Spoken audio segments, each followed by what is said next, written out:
সরকারের প্রধানমন্ত্রী পদের কর্তব্য বিশ্বস্তার সহিত পালন করিব। বাংলাদেশের রাজনীতিতে নতুন অধ্যায়ের সূচনা হলো আজ।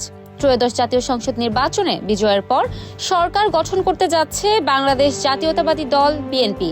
দীর্ঘ 18 মাস রাজনৈতিক অচলাবস্থার পর নতুন মন্ত্রিসভা নিয়ে দেশ জুড়ে তৈরি হয় ব্যাপক প্রত্যাশা। আজই শপথ নিলেন নতুন সরকারের এমপি মন্ত্রীরা। আর এর মধ্য দিয়ে শুরু হলো নতুন সরকারের আনুষ্ঠানিক যাত্রা। মন্ত্রিসভায় থাকছেন মোট 25 জন পূর্ণমন্ত্রী এবং 24 জন প্রতিমন্ত্রী। স্থানীয় সরকার, পল্লী উন্নয়ন ও সমবায় মন্ত্রণালয়ের দায়িত্ব পেয়েছেন মির্জা ফখরুল ইসলাম আলমগীর। অর্থ ও পরিকল্পনা মন্ত্রণালয়ের দায়িত্বে থাকছেন আমির খসরু মাহমুদ চৌধুরী। স্বরাষ্ট্র মন্ত্রণালয়ের দায়িত্ব দেওয়া হয়েছে সালাউদ্দিন আহমেদকে। বিদ্যুৎ, জ্বালানি ও খনিজ সম্পদ মন্ত্রণালয়ে ইকবাল হাসান মাহমুদ। মুক্তিযুদ্ধ বিষয়ক মন্ত্রণালয়ের দায়িত্বে থাকছেন হাফিজ উদ্দিন আহমেদ। মহিলা ও শিশু বিষয়ক মন্ত্রণালয়ে পেয়েছেন আবু জাফর মোহাম্মদ জাহিদ হোসেন। সমাজ কল্যাণ ও পররাষ্ট্র মন্ত্রণালয়ের দায়িত্ব পেলেন টেকনোক্রেট ডক্টর খলিলুর রহমান। পরিবেশ, বন ও জলবায়ু পরিবর্তন মন্ত্রণালয়ের দায়িত্বে আব্দুল আউয়াল মিন্টু। ধর্ম বিষয়ক মন্ত্রণালয়ে কাজী শাহ মোফাজ্জল হোসেন কায়কোবাদ। ভূমি মন্ত্রণালয়ে মিজানুর রহমান মিনু এবং সংস্কৃতি মন্ত্রণালয়ে নিতাই রায় চৌধুরী।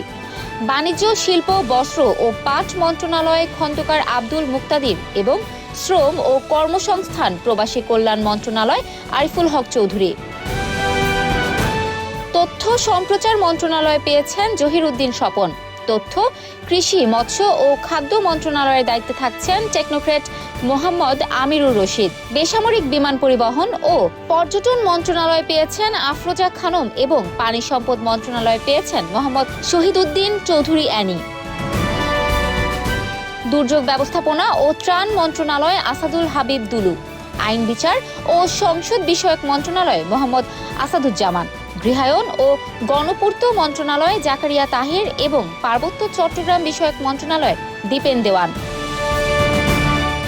মঙ্গলবার সকাল 10টায় নবনির্বাচিত সংসদ সদস্যরা প্রথম ধাপে শপথ গ্রহণ করেন।